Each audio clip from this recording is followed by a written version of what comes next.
Warahmatullahi wabarakatuh. Semangat pagi, ASN berharap. Perkenalkan, nama saya Indah Mayasari, saya biasa dipanggil Maya. Saya adalah CPNS dosen Universitas Tanjung Pura untuk Prodi Manajemen.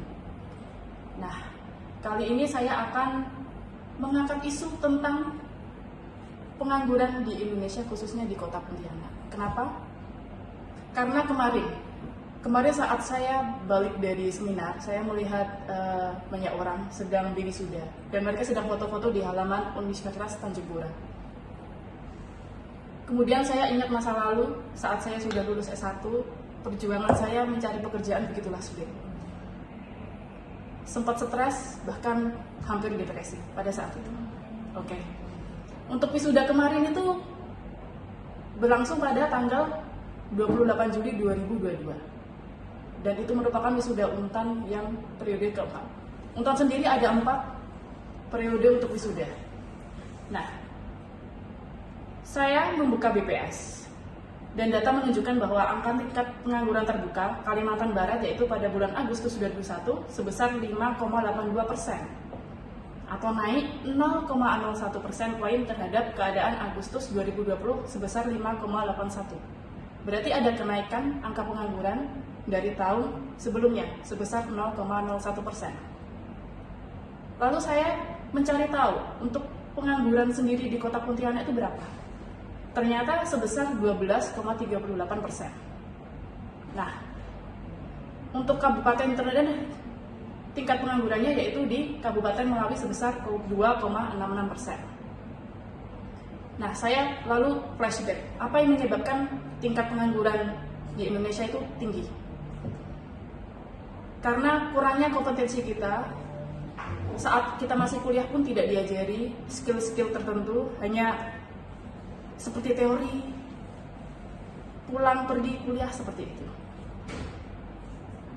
Lalu, saya pernah membaca artikel bahwa penduduk yang notabene mengenyam pendidikan tinggi untuk mendapatkan pekerjaan yang layak justru banyak dari mereka yang menganggur. Nah, khususnya dari D3 dan S1. Apa yang menyebabkan mereka menganggur? Karena keterampilan yang dimiliki lulusan sarjana atau diploma tak sesuai dengan kebutuhan perusahaan atau industri. Lalu, mereka pun mencari pekerjaan dengan sulit karena keterampilan yang tidak sesuai tersebut. Banyak HR juga yang mengeluh karena mereka tidak bisa mencari kandidat-kandidat sesuai apa yang mereka mau. Lulusan dari perguruan tinggi pun yang bergengsi, mahasiswanya yang lulus pun berekspektasi tinggi untuk mendapatkan pekerjaan dengan upah yang tinggi pula, karena yaitu tadi, universitas bergengsi. Padahal belum tentu juga kompetensi mereka itu layak. Nah, untuk isu tersebut, apalagi ditambah COVID kemarin, angka pengangguran semakin tinggi. Padahal lapangan kerja pun semakin menyempit. Memang keadaan sekarang sudah recover seperti itu, tapi tetap saja untuk mendapatkan pekerjaan semakin sulit. Nah, untuk kali ini, berdasarkan opini saya tadi, saya akan bertanya tentang rekan saya, Saudara Pramana Saputra, SEMM. Apa kabar, Pak Pramana?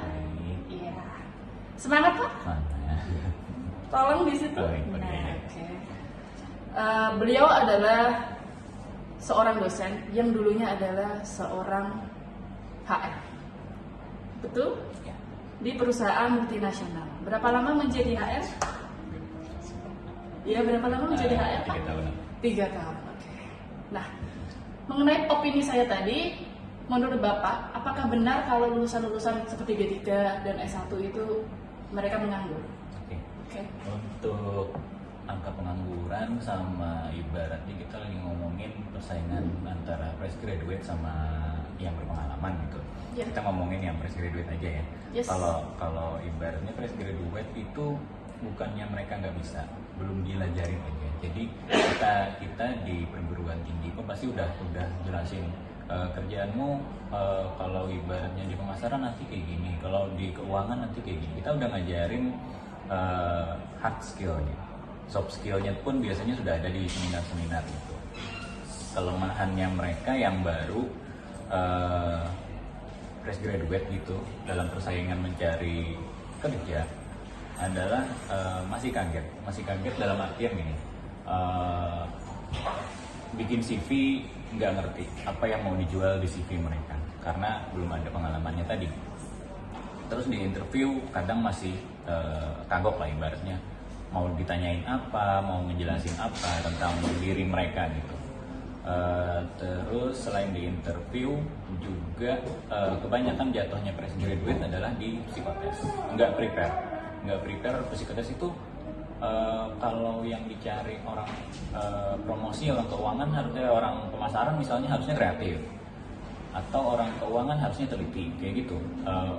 Beda atau ibaratnya orang yang frontliner deh. Kalau frontliner harusnya ramah gitu, nggak bisa orang frontliner tapi ternyata karakteristiknya yang ditunjukkan di psikotes itu adalah introvert gitu. Jadi rada tidak akan sesuai kualifikasi yang ditentukan oleh perusahaan. Akhirnya mereka jatuhnya di situ. Sayangnya di situ. Padahal kalau ibaratnya bisa menunjukkan kualitas diri yang sebenarnya, padahal ya berkualitas ya pasti berkualitas lah, ibaratnya lulusan perguruan tinggi udah gitu. Tapi kalau nggak bisa diperlihatkan, di highlight apa yang mereka bisa, akhirnya orang yang menilai juga salah kaprah. Akhirnya nggak mampu nih orangnya, nggak kompeten nih untuk kelanjutan rekrutmen ini gitu. Itu sih kadang kekurangan kita yang untuk yang fresh graduate ya, Bu Mayanya. Oke, saya berkaca dari pengalaman masa lalu nih Pak. Dulu kan kebetulan universitas S1 saya itu ya istilahnya terkemuka dikit walaupun ya, tapi ternama lah gitu. Nah, pasti lulusan-lulusan itu kan, wah aku punya nama nih.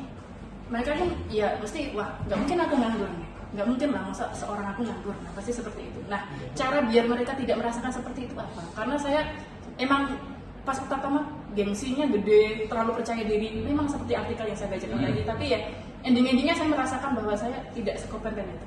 Nah, untuk masalah itu kita ngomongin gengsinya perguruan tinggi.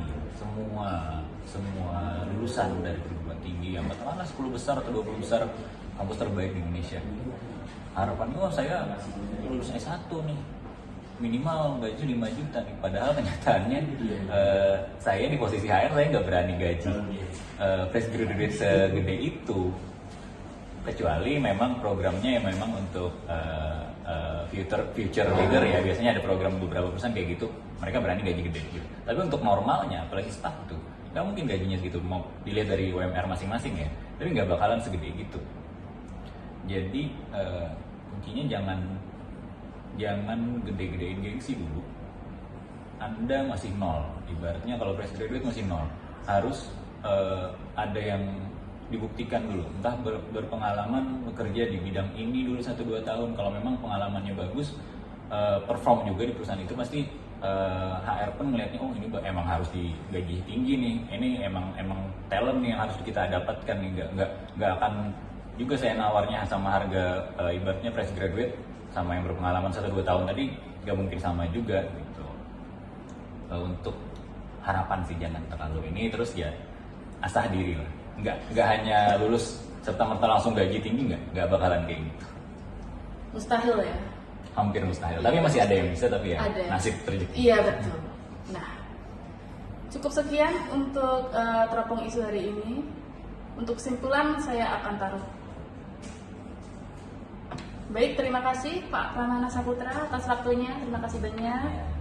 Mohon maaf kalau saya ada salah kata pemirsa. Sekian dari saya. Wassalamualaikum warahmatullahi wabarakatuh. Semangat!